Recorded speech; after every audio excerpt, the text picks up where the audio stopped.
malo genda kuona mu archive yange. Archive yange nesoma wet. Tekibadde kyangu nnyo kwawula Munyankole ku Munyarwanda akasengejja kabadde k'amaanyi. Nabagamba nti buli muntu eyita nti ali mu government nga yeeyita Munyankole atubulire ekijja kya jjajjawo ekirube kya kitaawe tewali yakikola. Kati nembagamba Sam Kutesa musajja Munyarwanda nga muwakana. Sam Kutesa ne kitaawe kennyini yazikibwa Rwanda ne memorial bagikola ng'era njagala bba ku bifaananyi ebiri okengende ku information endala. Wano we wali memorial eyali gye baali bagenzeeko okuziika oba okujjukira kitaawe wa Sam Kutesa bimu ku bifaananyi bino. Njala mbibalage bulungi nnyo. Bimu ku bifaananyi bitegeeze basajja baki Banyarwanda Rosimu na Uganda naye oyo Sam Kutesa mula bulungi nnyo. Oyo ngali ne Kagame yali momori yagenda kunaba kuyuwataka ku kijja kya kitaawe. Awali ne Salimu Sale yali amuwerekeddeko ogende Rwanda ku memorial okwolaba ebijja bya kitaawe mula bulungi nnyo. Salimu Sale nga amuwerekedde njala balaga ebifaananyi bino mutegeere bulungi nnyo. Wano ngali mu kuwa speech ku bijja bya kitaawe ngali mu kwogerako ku bijja bya kitaawe. Jukira kitaawe tali mu Uganda bamuzika Rwanda mutegedde bulungi. Kati kino kye mbagambe nti nali njagala nnyo mwawule ebintu bino mulyoke mutegeere bulungi nnyo. Njala balaga bulungi nnyo. Kino ye memorial oba in the memorial of Sam Kutesa's father. Eri jinja libateka ku ntaana ya kitaawe wa Sawani wa Sam Kutesa. Kati ye musajja ali mu Uganda sereza fazina almost 30% ez'eggwanga. Kati mbadde mugamba nabagamba Yoseri atubuulire kitaawe ali luddawa teyambalaga nabagamba yamuttira. Bibe bifaananyi nyenda balaga mugenda kutya mulyoke mukakase nti abantu betudiringa nabo tebalina kibasobolera kukolera ggwanga Uganda mulyoke mutegeere.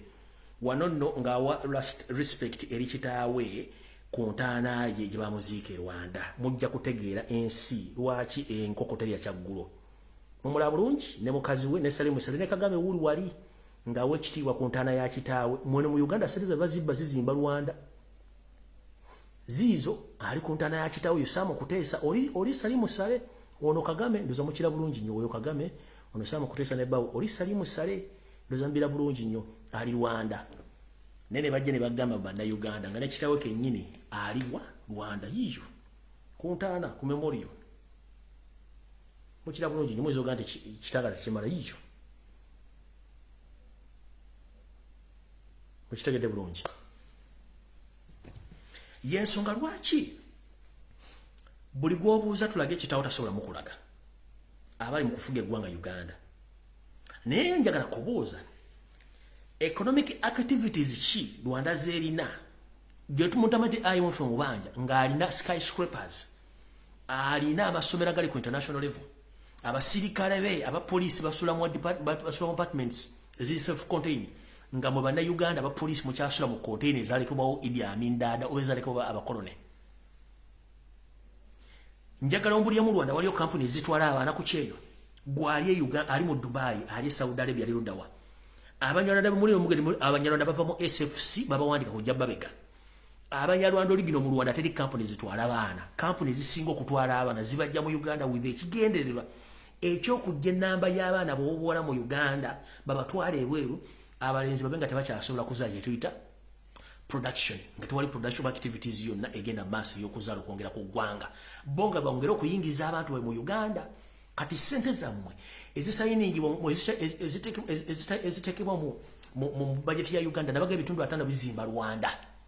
Kati ndoza mutegedde bulungi ono Sam Kutesa ng'ali ku malalo ga kitaawe agenze gawa respect.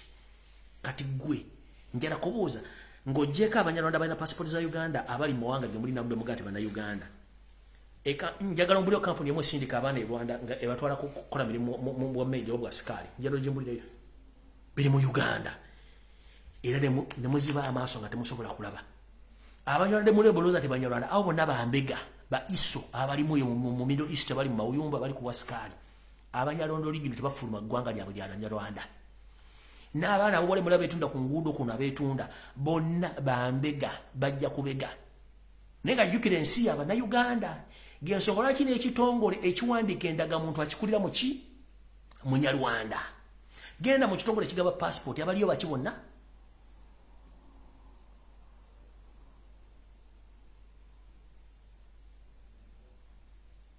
nenge kintu tekibadde kyangu nnyo kujja munyalala mujja munyankole muteeka wali kati njala mukitegeere nti essaawa yakunda ggwanga lyammwe eryawamba basajja abanyarwanda akabinja k'abanyarwanda so si bonna wabula akabinja k'abanyarwanda mukitegedde ono balaza saamu Kutesa naye n'abala bangi tasobola kulaga kijja kya jjajja wadde takitaawe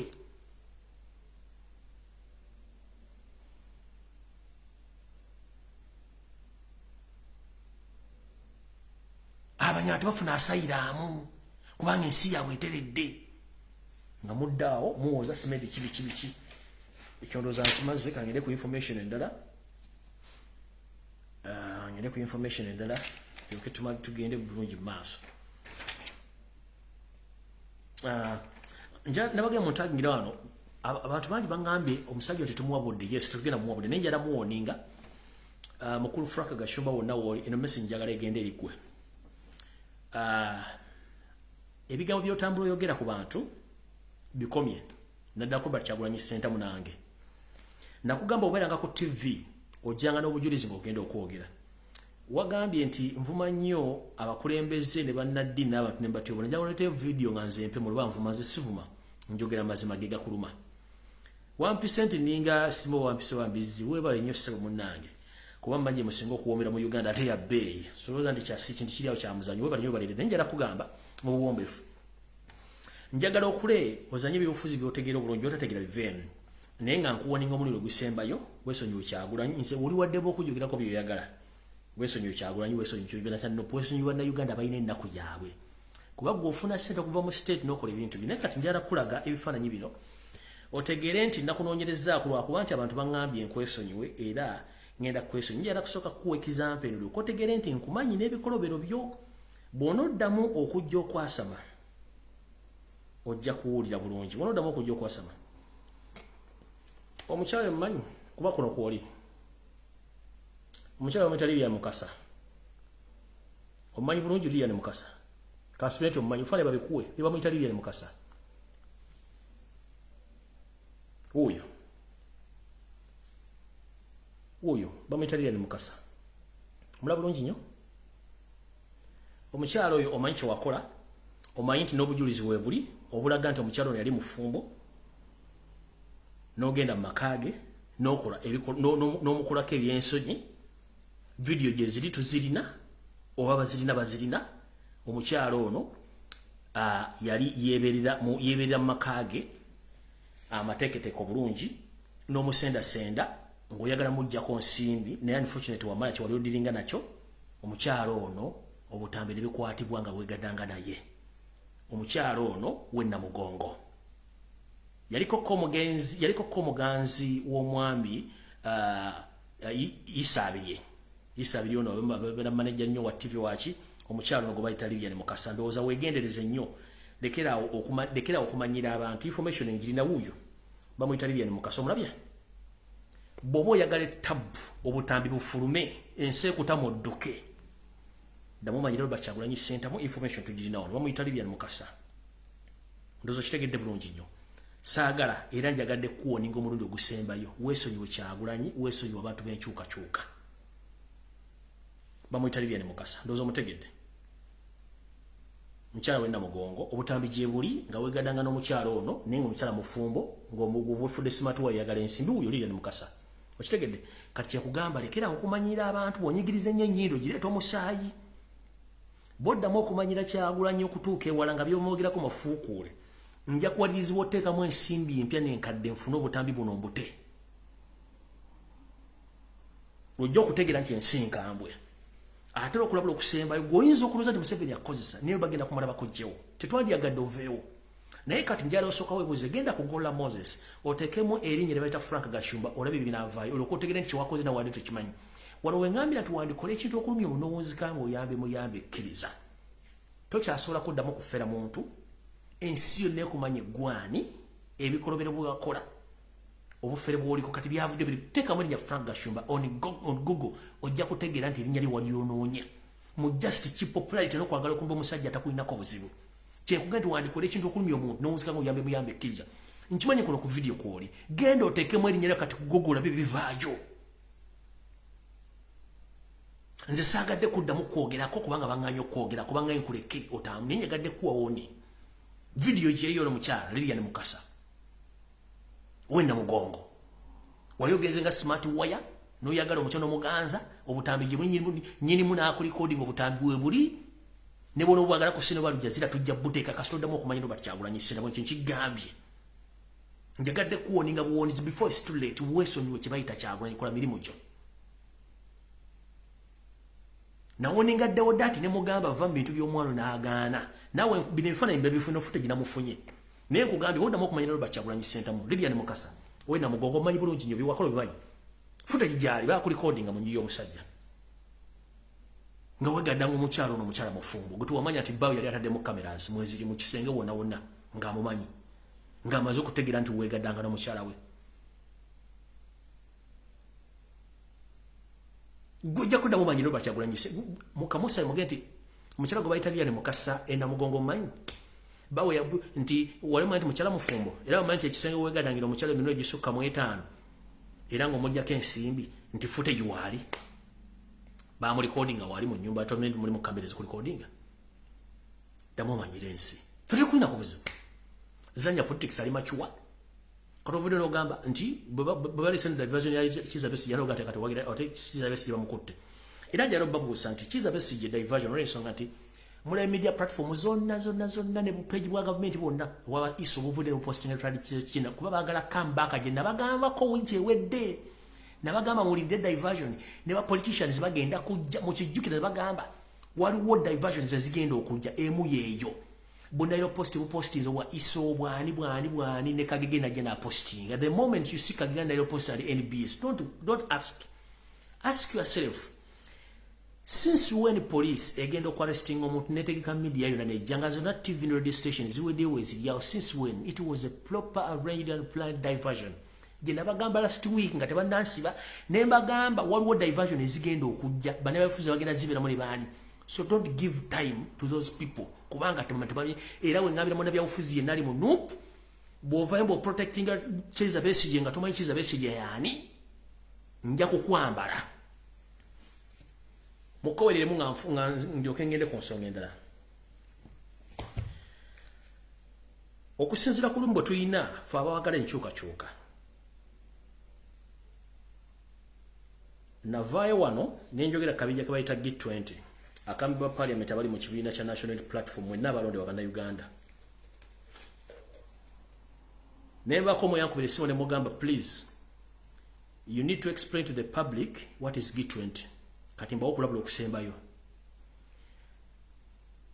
njagala bategeeza mmwe bavubuka mmwe aba G20 mwe namba manyi profile zaabwe nzirina biki bimukola gye mutambulira ne organization zammwe ne mu planning saagala balumba nengenda bo omulundi ogusembayo either nze okubaleka oba mu okundeka ne before nga sinna balumba njagala mugende ku press conference ya NOP buli ekamocha ebero mmandu ba Tuesday mubuulira abantu nga Robert Kyagulanyi Ssentamu amanyi kye bayita G20 mu kibuulira abantu ne papasi zaakyo others mbate mugenze ku press conference ya NOP nga mwogedde what is G20 zip up your mouth ne activities amwe muzijje ngo budde bukyali abaana bali makomera baasi bamba afa mukola bukuukulu Honorable Seginye ne bande bali mukomera mukola bukuukulu kubanga mwagala kwemeza mbifo mbawoninga omunulo gusembayo mugende publicly ku kitebe kya National Unity Platform buulira abantu what is G20 fail to do so nina file ya moyo na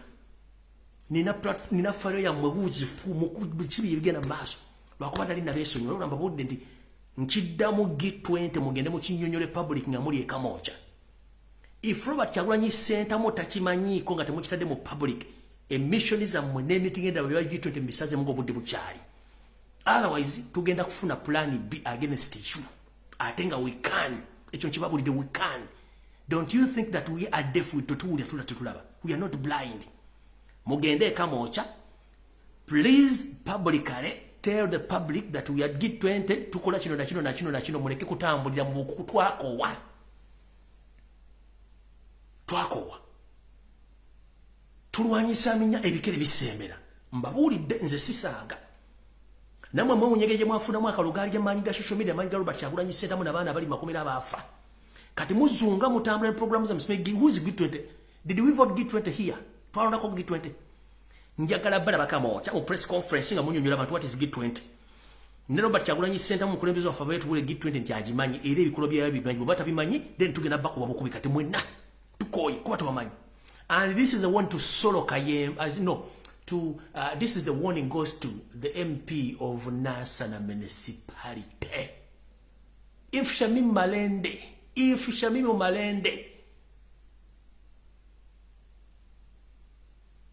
Nchidam. If something wrong happens to Shamim Malende, MP Nasana municipality, story of Nigeria, I have the all preamble of that story. You're Nigeria.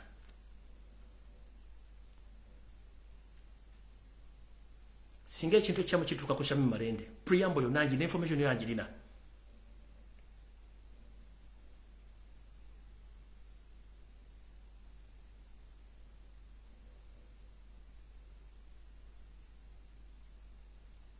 Yonanjirina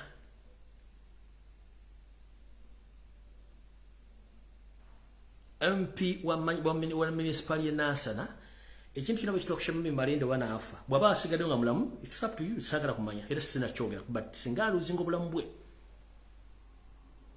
history na mulina na information njina when and how buchiwe cha happening ndozo kusumira karuka sikonzire mu archive yange kusumira katonzo koza nti tuli badalo tutegera bulungi nnyo mwe ku byemizimu nomuza nti abantu bategeera ndako malo okulaba wano malo okusoma ko wano katono nnyo mu bintu byendina wano lindako wait a minute mulindeko mayinzi byange mbibawa ne bisigalawo ne mbuloza nti nsaaga mulindeko wano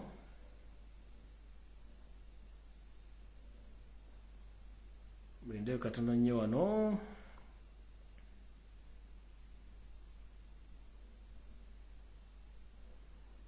ndio katono nnyo wano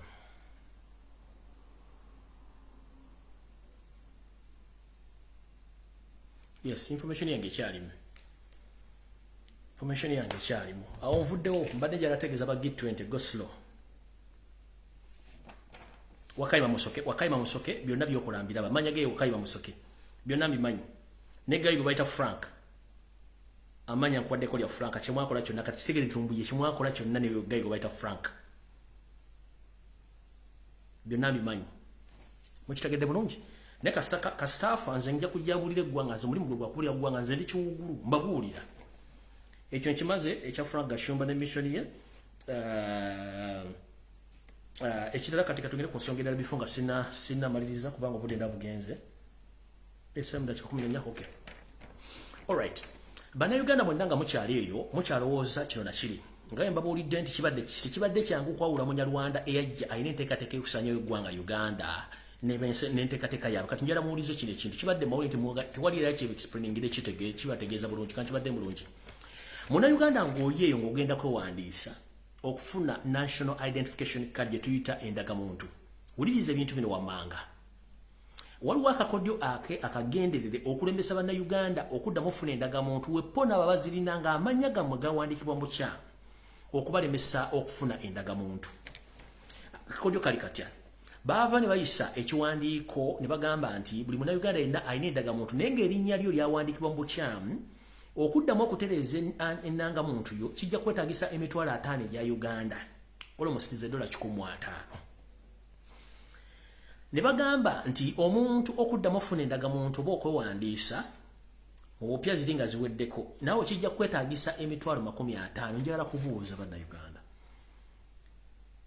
kubanga bo Abanyarwanda bafuna endagamuntu zaabwereere kati gwe bwe tunaatuuka nga tugenda kuddamu okulonda ekintu kyonna ng'endagamuntu yo eriko ensobi tojja kulonda kubanga tolina mitwalo 5 njagala kubuuza on average Munnayuganda ki ayinza okukwata emitwalo 5 n'agiteeka mu ndagamuntu nga neza school fees tazirina ezigula sukali tazirina ezigula omunyo tazirina kitegeeza abantu bangi bagenda kulekebwa ng'endagamuntu bazizemu zifuna oba okutereeza amannya gaabwe kati kyetuyita era collection oba okutereeza ensobi mu mannya kiba buvunaanyizibwa bwa gavumenti kubanga omuntu ono yakuwa amannya ge yagakuwa mutuufu teyali yeri mu kompyuta oba mu kyuma ekiprinting endagamuntu kyandibadde kyabwenkanya omuntu ono naddamu ne muyita n'agenda n'atereza ennanga muntu ye kuweerere kubanga si just a matter of okukwata system n'obikkula n'inamba y'omuntu n'amanya ne bijja n'oddamu n'okola kye tuyita verification oba collection n'oteekamu amanya. How dare you musa emitwalo 5 on average? Bannayuganda meka basuza emitwalo 5 ku account oba mu nnyumba? Bwe mbanga temulina kigendwa kisibira bannayuganda bweru. On average bannayuganda meka balina emitwalo 5 ku account oba bazine waka nga zijjawo zitudde zijja zakola. Kitegeeza mwe kigendwa kyammwe kyakutandika kendeeza na kubanga jjukira oba tolina nnangamu tolina ky'osobola kukola mu Uganda. Ekigendwa kyammwe kiki ennyo naye nga mutunyigiriza nnyo nga mututaddeko nnyo obukokkoliko. Ettima mwalijja ludda wa, if I may ask? Wanajala kubuuza akabinja k'Abanyarwanda akakulembera Yosef Bahabura tawasala mutano wa Kalikizi ekko ku Bannayuganda mwalijja wa? Ekintu n'obujanjala kibuuza ekko ly'abasajja Abanyarwanda akabinja k'Abanyarwanda abali mu ggwanga ekko eritawanya Bannayuganda mwalijja wa? Era lwaki temwagala Bannayuganda okusingira ddala abasajja Abaganda n'abakazi Abaganda mwajjawo ekko ku bantu bano? Museveni singa teyali mwenda mutebi wa kubiri oyo Museveni wadde tuli mu State House eyo. Museveni singa si basajja Baganda mu luweero ewammwe gye weyite ewammwe watali banyarwa abanyankole bakugoba nojja abaana Abaganda ne bakuyirawo musaayi ne bakuwa emmere. Musajja mukulu Tamaguzi baali bakutte ng'oli mu kisasi abatamanyi kisasi. Edda bwe twazimbanga ennyumba abasajja n'abakazi Abaganda twaberanga ebiyungu byaberanga bweru wa nnyumba. Kati ebiyungu mu kibanyi sole si mu kisasi mu kibanyi ebiyungu bino byaberanga either ya mabaati oba bya sole naye waggulu waberanga y'ekibanyi. Ekibanyi kino kutwateekanga emmere yaffe enkalu naddala okuli muwogo okuli ennyama weppo n'amenvu okwongererako. Ekibanyi ekyo kibeera mu kiyungu naye nga kibeera waggulu oba oyingira ekiyungu bw'oti tuteekayo waggulu akabanga akatandalo waggulu gye tuteeka ebintu byaffe ebyo okubanga biyitamu omukka guli okubanga bikola ki biwangala obutayonooneka. Munnange Museveni ng'abasajja bamugobera omutuusa amaka ga Lutamagozi naye ng'ekituufu Museveni yaliwo era yaliwo nga Lutamagozi amugamba yingira ekiyungu genda mu kiki genda mu kibanyi nga Museveni yeekweka mu kibanyi. Museveni bw'atuuka mu kibanyi ng'abasajja baabo tebasalako amaka ga Lutamagozi. Lutamagozi nga mbuuza batugambye Museveni ali wano era ali wano mutuwe. Omusajja Omuganda Lutamagozi ng'agamba abaserikale Bobote omusajja sinnamulabako era simanyiwo naye ng'omusajja wali mu kibanyi atudde atunula bw'ati awulira nga bwe ndabiwe nti ng'omusajja atunula Museveni ali mu kibanyi amanyi gikoze eki kiwunye bino bali basimanyi afuuka kapa kwolo kapa yagaana okufuuka bagati yali afuuka emmese kwola emmese yagaana ogifuuka nga kaweddemu. Omusajja Omuganda n'afa ng'omujulizi baatematema Lutamagozi nga Museveni alaba bw'ati mu kibanyi ng'atunula batta Lutamagozi nga Museveni ali mu kibanyi bw'ati ne bamusaanyaawo abasajja ne bagenda ne famire yonna ne bagisaanyaawo naye neewuumya obusungu bujja ku Baganda.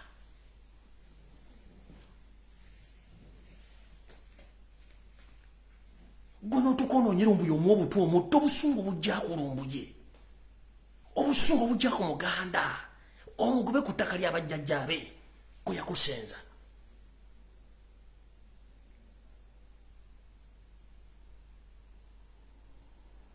Obusungu bujja luddawa?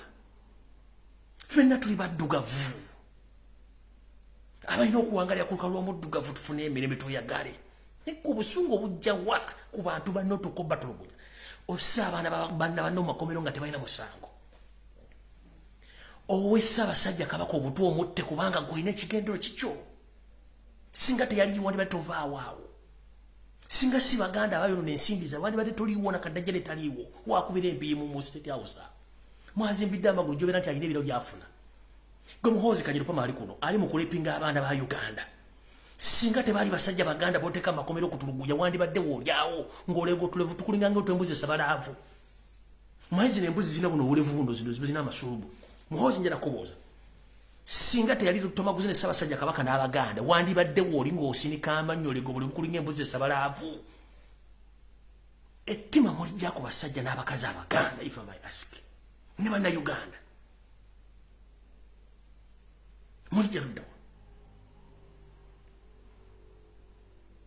mulijja luddawa kabaka wa Bunyoro mwamu obutwa agenda kufa if I may ask yabakola ki Charles Wezire mumbeere musajja omukonjo kabaka w'abakonjo mumutadde mu house arrest mwali banadimba ganyo okuddo mulaba why are you keeping him under the house arrest what did he do to you Museveni if I may ask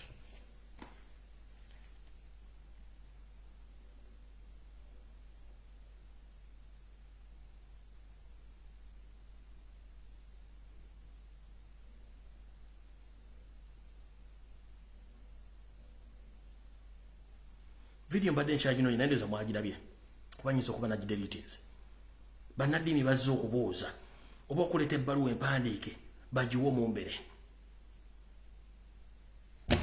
nebamugana okufuluma enju ngera kubuuza Charles Wezire mumbere omukonjo yakola ki kabaka w'abakonjo yakola ki kabaka wa Bunyoro yakola ki Omugabe Wankole yakola ki otuko okwagala okwefubitika mbanyankole wefudde omunyankole osanye Bwakabaka bwankole what is the problem what crime did we Ugandans committed against you with a bunch of Banyarwanda who want to take over our country I'm asking why ento sinya film Museveni bebaga ati yali afuka kapa yali awedde omusajja n'amugamba linnya ekibanyi beera ya abasajja bobota abanyanya ne bajja n'amugamba omusajja batugambye ali wa Museveni ngali mu kibanya akanudda amaaso ng'ente eri mu kusala ebyayi ngali bwati yennanga yafuseefusina ne suwiro ne alifukidde amanyika weddemu utamaguzi n'abagamba simanjali ne bakwata ejjambiya ne batematema lutamaguzi n'abantu be n'ebintu babisaanyaawo n'afa ng'omujulize Namugongo olw'akasajja ku katumpala atakali mu State House Entebbe akali mu kutta Bannayuganda kolo ngate wabula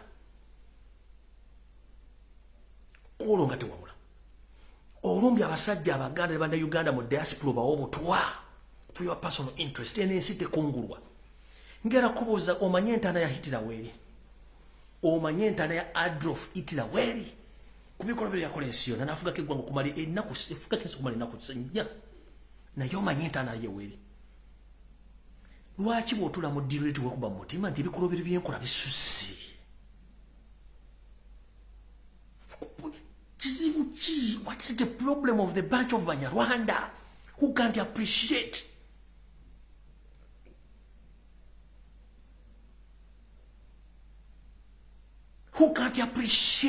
what the Baganda did for them, what for the Banyoro did them, what for the Bakonjo did them, and what for the Batol did them and the Basoga.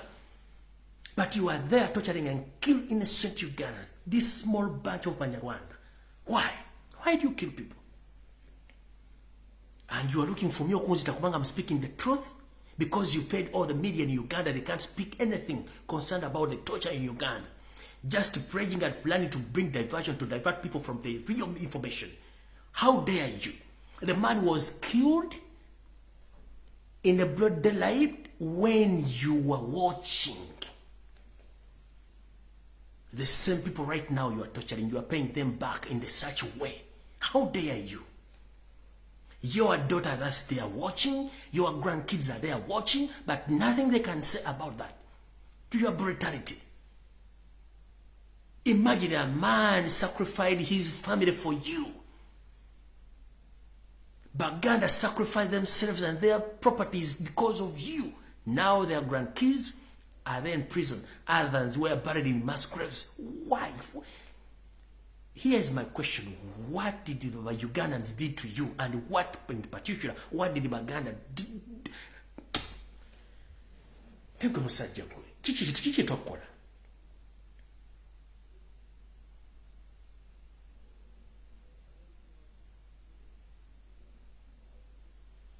Chichi tokola.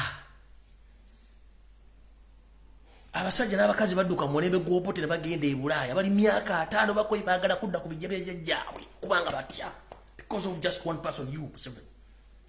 People have lost their properties because of you, single man, Museveni, because they fear you turned against their families. Why?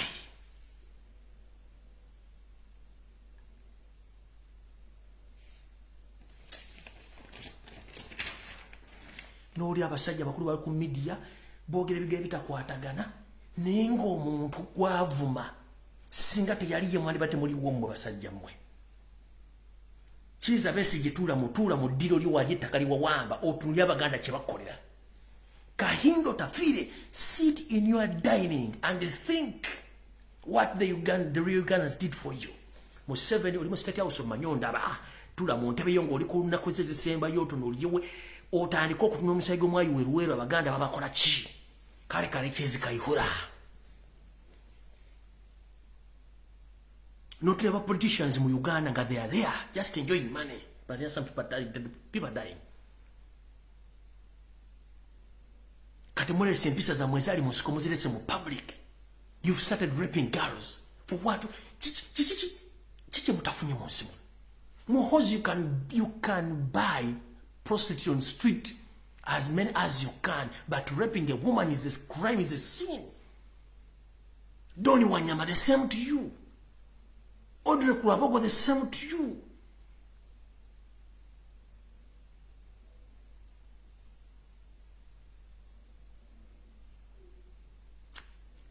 Ebintu biri nyebbeeyi tewali ayamba.